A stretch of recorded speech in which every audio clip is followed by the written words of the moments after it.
Welcome to another edition of The Next Big Thing by Eventcombo. This is our monthly webinar series where we have amazing industry leaders who share their best practices and knowledge with us. Today, it's such a treat for me. I'm honored to have Merijn van Buuren, who's joining us from Rotterdam. I thought he was in Amsterdam, but he's in Rotterdam. And Merijn is the founder of Mender, which is an amazing marketplace for virtual and hybrid platforms. I've been a fan of Merijn's for some time, and it's a treat to have him today. Merijn, how are you doing?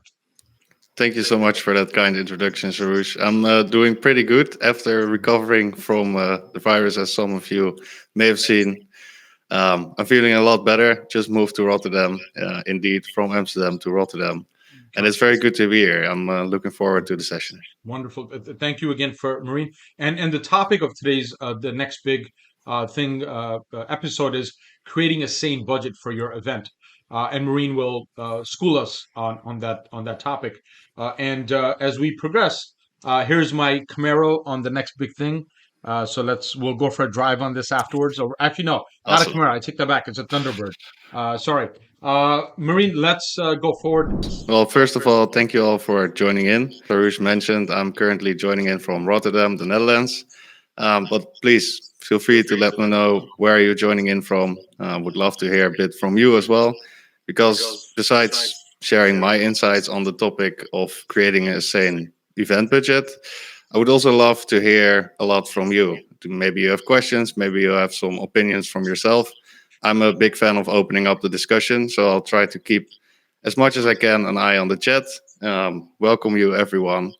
And yeah, if there are any questions, feel free to ask them at any time. Maybe I can kind of sew them into the presentation slash talk, and we can get a more lively discussion. For now, just wondering, where are you joining in from? Make sure to let me know in the chat. And with that, yeah, let's start with this very important topic. I think we all know that in general, if we look at event organizer or organizing events, there are three topics that come the most often, and one of them is return on investment, one of them is engagement, and a very big one is budgeting. Budgeting is one of the most important, yet mainly overlooked topics of event organizing. I think we all have experienced the pressure, especially if you are kind of the main host of the event, that organizing an event can be pretty much more stressful than setting up your own business. I can know because I have my own business. There are a lot of similarities, not just the fact that there are a lot of different categories to take into account to where you need to have your budget for, but also the importance of a financial planning. And there it can go pretty wild because especially if it's the first time organizing an event, you obviously have a estimation of the number of people that you would like to be there, but how many are going to be there? What do you need to take into account in terms of your budget and also your return on investment? As I mentioned earlier, it's going to be a very, very, very important factor. And if you put in your budget the wrong way, you might miss out on the opportunity to get the return on investment that your event needs. So in that sense, yeah, let's break it down. I don't see a lot of people in the chat, so please make sure to let me know that you are here. Would love to hear where you are from, how you're doing, and what you hope to get out of this presentation tonight. But without further ado, if we break down a sane event budget, where do you start? Even if it is the first time you are organizing your event, there are mainly quite some data points that you can also take from your own previous events that may have been a different event, but where you got a bit of a grasp of what was working and what was not. But most of the time, there also have been event organizers who have done more or less the same type of event. So one of the things I like to do myself is look at what data is already available, especially if it's the first time I'm doing an event. I can make a lot of assumptions, and sometimes they work out great, sometimes they work out not at all. And that's where you can kind of get a foundation. Obviously, if you have done it before, you can look at historical data and you can pretty much work back what did I made a good estimation on and what was not the best estimation. And with that historical data, you can already draft a pretty good idea. Obviously, you need to know what do you need that data for. So before we all start, the first thing is your event goals. What do you want to achieve? What would you like people to take home with this event? And with that, what do you need in order to achieve that particular outcome? So maybe you would like to have a big networking event, then it makes sense to have a big networking aspect. Different facilitations of networking can be in person, can be virtual, obviously.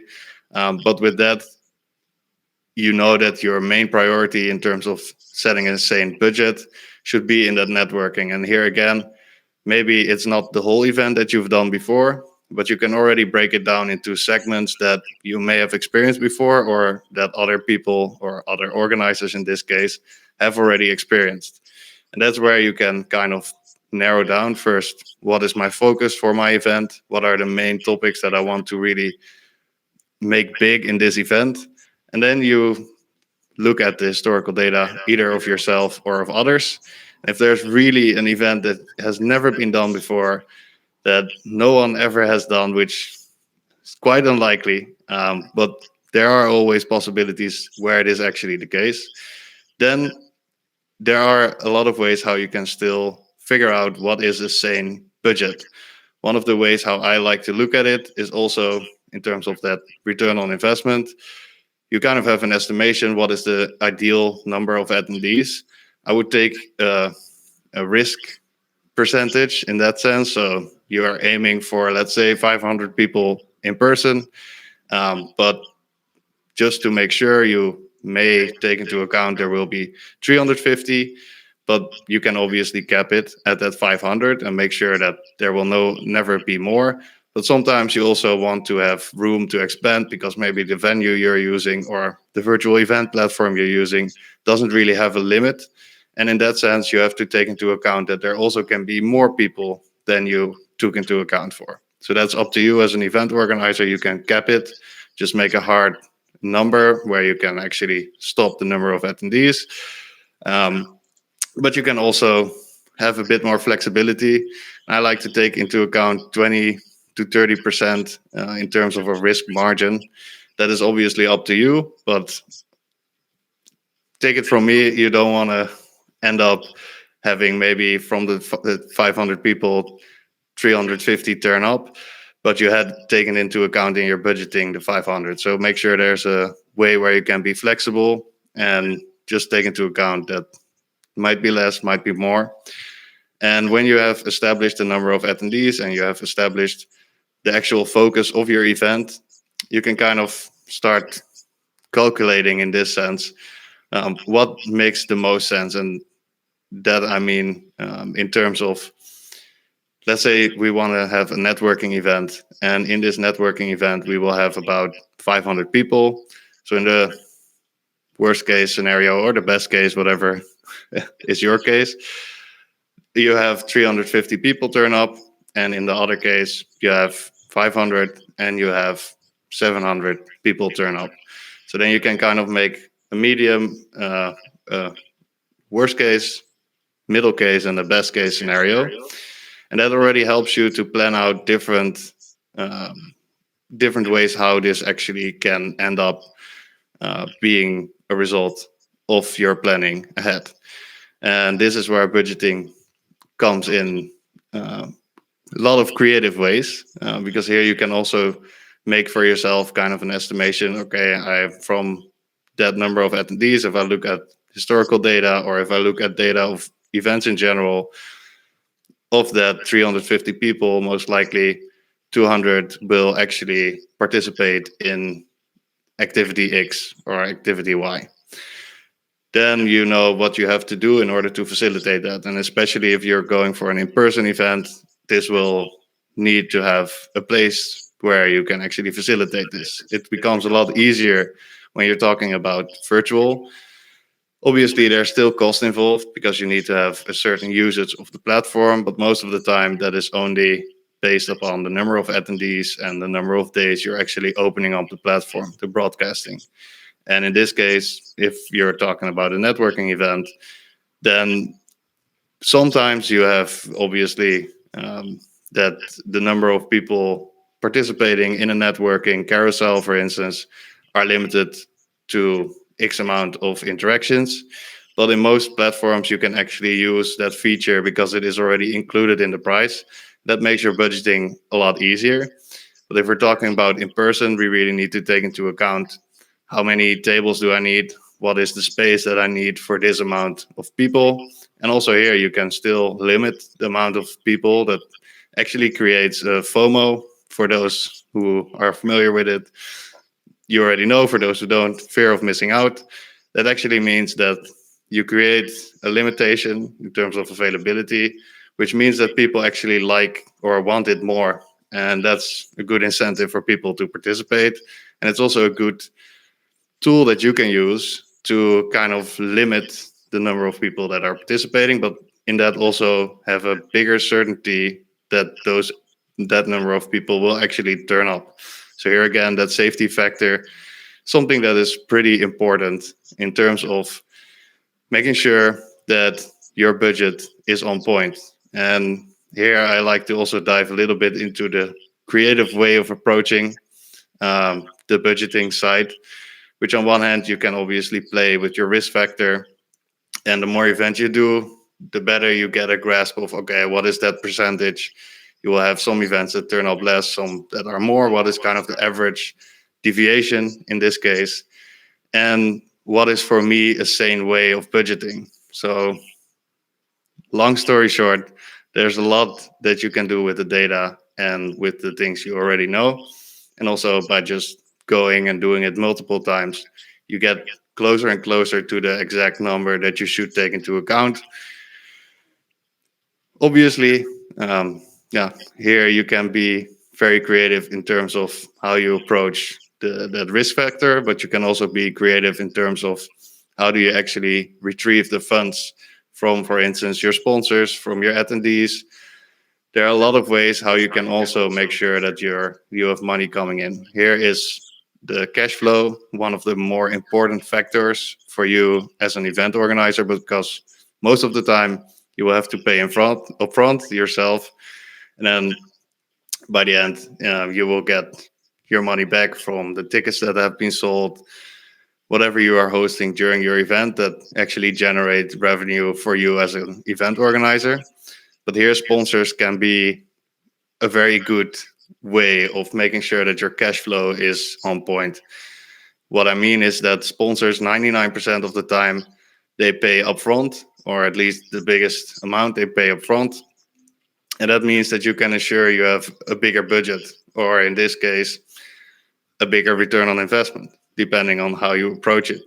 And that's where you can really become creative, because maybe you have a limited budget yourself in terms of actually cash flow that is available. But by being creative with, for instance, sponsorships, you can really create new ways of generating revenue before the actual event starts, which allows you to not just have a sane event budget, but maybe even do more than you initially thought would be possible, um, even by very conservative standards, where you really took a big risk factor and you made it into account. You took into account that everything will cost 10 or 20% more than the average market price is, for instance. Um, then having an extra sponsor or two can really create a lot of value, and that's where I think sponsorship can be really the special card you have in your hand, that you can use up uh, by your creativity whenever you would like to. I would like to hear from the audience, if you're tuning in, what is your creative way of going with budgeting, and in this case, really raising a budget? Because one thing is predicting what will be the cost. The other thing is, how do you actually make sure you have the money coming in, you have the right cash flow, so you can pay everyone upfront that you need to be paying upfront? And how can you, in this case, ensure a return on investment, preferably before the event even started? Um, One thing I forgot to mention is, obviously, besides being creative with money coming in, you can also be creative with money coming out. If you're talking about your cash flow, that is one of the reasons why I'm a big fan of having a deal with a facilitating party where you pay maybe 25% when you actually close the deal. You pay 50% on the day, and you pay the other 25% after the event. In that case, you can spread the cost, and that also gives you a more buffer in terms of your cash flow, and that can help you to achieve more sane budgeting. One thing that we always emphasize is, uh, intelligent ticketing and as much real estate as possible for sponsors, right? I think Absolutely. the combination of both of those strategies, when it's done properly, leaves very little room for risk or failure or loss in revenue, which happens. But you asked how we do it. We suggest our partners to um, not only have the traditional real estate, website, emails, landing page, confirmation emails, all those things, but create additional real estate. So if you have one confirmation email, maybe send a second thank you email. Send a reminder email. Increase the real estate. Increase the touch points that you have with your audience that the sponsors are interested in getting in front of. So that I've seen be a successful deployment of that strategy. On the ticketing side, very obvious, but not so obvious. Create as many sensible tiers that your audience will be receptive to, and tune in pricing to value properly. And if your product or service or your event theme is attractive enough, people will pay for it. But it's important not to leave money on the table, which we see happen sometimes. So introduce hidden tickets, right? Love it. Introduce surprises. So when someone is checking out, and we do this when someone is checking out, introduce a surprise ticket that is not available to the public. And all of a sudden, if I imagine that experience, if I'm checking out, all of a sudden I see a surprise ticket. Hey, I didn't even see that option. The chances of me getting it, if there's a good value attached to it, the chances are pretty high. So those are a couple of my points, Marine. I can keep going, man. I love this I stuff. love it. No, I'm also a very big fan of actually leveling or having different tiers, and that can be Mhm, both for your attendees as for your sponsors. mhm, And one of the things that I came across, I think, yeah, quite a while ago actually already, but they mhm. were actually giving sponsors kind of a la carte menu, if you can put it like that. Right. So it's not Mhm, really like your mhm, set menu and you have a three-course menu and that's it. mhm. But they could literally pick and choose and Exactly. pretty Model. much with that form their own sponsorship package. And that gave them, on one hand, freedom, on the Mhm, other hand, empowerment. mhm. And that made sure that they actually, most of the time, instead of just going for one package one, two, or three, Right. which in Mhm. 99% of the cases I would say is how people approach it. Standard. Yeah, they maybe there were like 20 or 30 different configurations, but that made sure that there were actually more upsells than they would have in the normal Mhm. package standard, because then they Right. were like, looking a lot on the price and what it got Right. back to them, and now they were really looking like, oh, I would want that and this and this and this. Right. And Right. then, yeah, obviously the price became a little bit higher than the package used to be, but now they Mhm. got everything that they really wanted. And they're Exactly. obviously using your real estate is one of the good Exactly. ways Uh, to convince them, because then they can pick and choose in which mhm. real estate they would like to invest Right. in this case. Exactly. Um, Exactly. love it. It's a perfect way. I think a lot of it goes into strategy and investment of the pre-planning, right? Like the Absolutely. planning stages is where you really have to invest time in these things, and we know how chaotic it gets when you're putting on and executing events. But this monetization approach really is underutilized. I think organizations don't realize the capacity that they have to introduce these concepts. But beyond that, Marine, um, how do you feel about tools? There's a lot of platform, not a lot, but there's a good number of platforms that allow budgeting. Automatically, right? You enter data, it gives you output. You can come up with your budget. Event planning tools, budget tools. I don't mind you plugging anything. Any tools that you would recommend to the community that they can use for event planning and budgeting?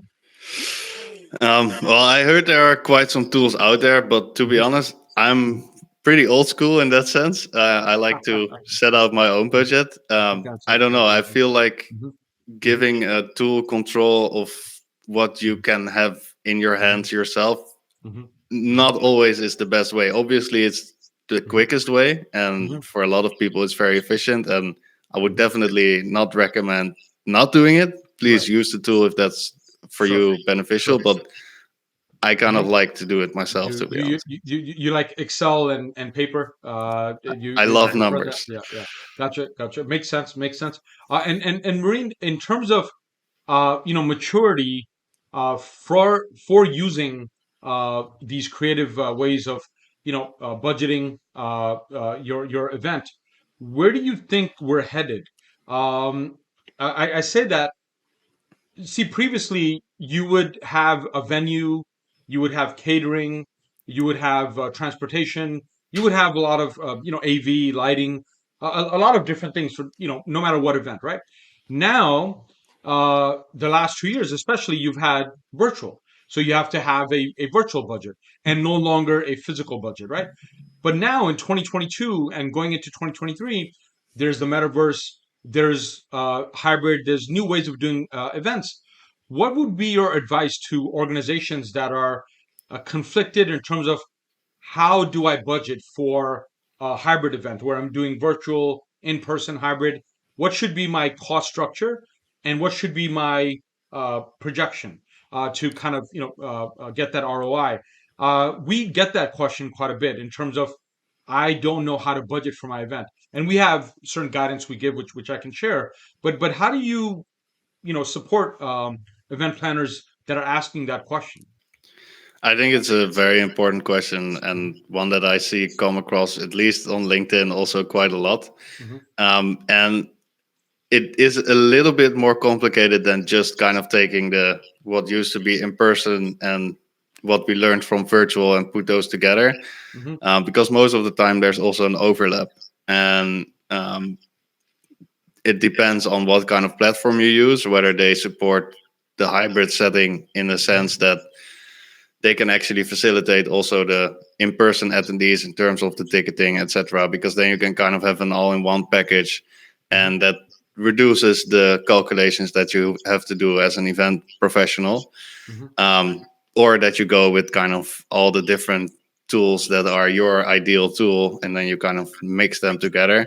Right. That complicates it a little bit, Hmm. but in like if you look at it very black and white in this case, Hmm. it's kind of a combination of what used to be in person, what we already knew in terms of how to budget for an in-person event, Hmm. and adding that virtual element on top. And here it's very important for yourself to know Hmm. what kind of hybrid event am I going to be Right. doing. Right. Do I even need to do a hybrid event? That's one of Right. the things I would say. Ask yourself that Hmm. question first before you even start thinking about the budget.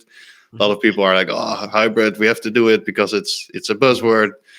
Right. And I'm a big fan of hybrid events. Don't get me Hmm. wrong, but Hmm. you have them in a very wide variety. You have them Hmm. from what I call kind of fake hybrid events, where you just have a speaker Hmm. doing recording in a studio, which then used to be in person, but there's not Hmm. really an audience in person, and Right. then they broadcast it virtually.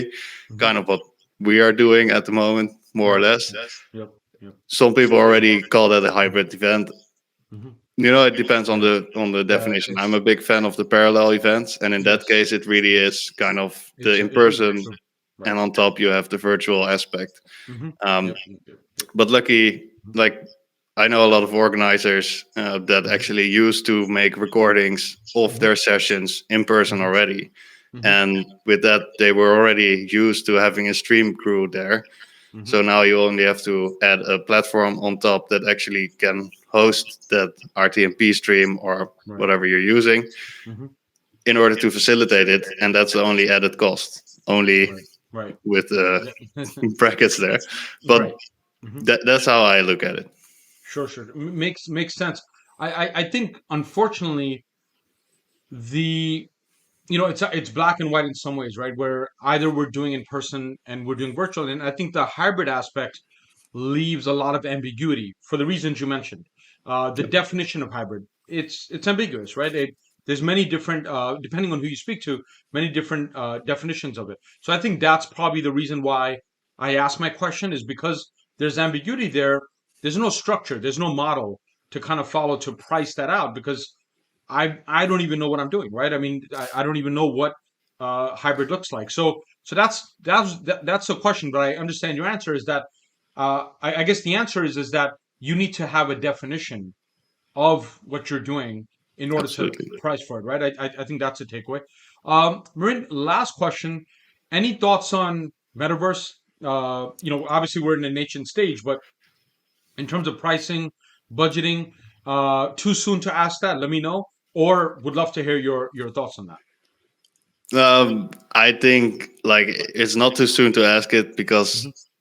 it is in some ways. I like to say in some ways it's already there, Hmm. and a lot of it is already known. Hmm. In that sense, the budgets or at least the cost in this case isn't phenomenal higher than a normal virtual event, which Hmm. Hmm. for some also is kind of in the metaverse because Right. in essence it's just going from web Hmm. 2 to web 3, which when we Hmm. went from web 1 to web 2 we didn't really even notice other Right. than Right.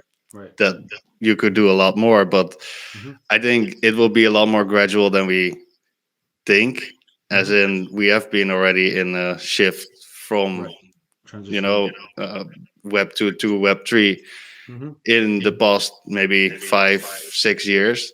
Right. Right. Right. And in that case, I think it's also a big buzzword where a lot of Yeah. people have to figure out what the definition is. Yeah. I Yeah. Yeah. like to Hmm. think that there's going to be this very virtual world where we can almost touch each other, or maybe even feel like we're touching each other with all Hmm. the tools that you have been adding, Sure. Sure. besides Sure. a VR glass. Hmm. And in that case, we have to really think about, do we need to actually facilitate our attendees with those kind of tools to be Hmm. submerged in the metaverse? Because Right. Right. Right. Right. for me, a definition of the metaverse is really that 3D space where you're kind of immersed Hmm. in that room, in that Right. world. Right. Right. Right. Right. And in Hmm. order to do that, I know maybe two or three people that actually have a VR set and Hmm. they don't really like using it. So I Right. because it gives them headache after Right. It's clunky. doing Yeah. it for one and a Yeah. half hour. Right. Right. So in that sense, on one Hmm. hand, I think it will take a while before we get to a point where we have Hmm. the tools to really be Hmm. submerged up until a Hmm. level where it's almost like in person. Right. Because now it kind of looks like a Hmm. Yeah. yeah, Like Roblox. Yeah. it's Yeah. getting there, but it's Right. really in the early stages. It's like It's early like stages. Right. Second Life ish. Yeah. Um, Yep. Yep. Yep. Yep. Yep. it's cool that you Mhm. have a 3D Right. character, Hmm. but it's not really there. So in that sense, I Hmm. would at this point not really go all in. Just Hmm. let them figure it out till we have the So it's equipment, and then we really need to think about, okay, I makes have sense. these attendees.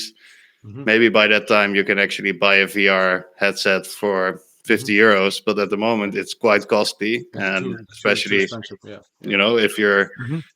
in this space where it's still not really, it's not the standard yet, so it's not that you're gonna Yeah. be using that VR headset every Hmm. event you're going to. It's maybe gonna be one this year and then Right. maybe one another. Is it Hmm. really worth investing in? And if not, how can you as an event organizer facilitate the gears so they can use it once, and maybe you Hmm. can ship it and they can ship it back? Maybe it's And included in the tickets. There you that's have a to be really yeah. thoughtful, That's and a there can be a really big cost added absolutely. to Yeah. the to To the organizing bottom, that yeah, event. to the bottom line of it. No, that's an interesting point. I think the takeaway from that is that it's very early. I think adoption is a big part of it, and therefore, and you mentioned costing is around the same as virtual events, which I agree with. I think that's there too. I agree with you. I think it's still very early for the full immersive experience, even though it's going to be a long time before that gets sorted out, Absolutely. because it's physical and therefore complicated, right? So I think that's definitely there. But more to, I think we'll have a separate session on the metaverse with you. I like your input on that. Marine, thank you for your time here today on the next big thing. Let me share this Cadillac SUV on the next big thing. It's a nice color and it's really really cool. So on the next big thing, guys, we'll see you next time. Thank you so Love it. much. Thanks. Thanks. Cool.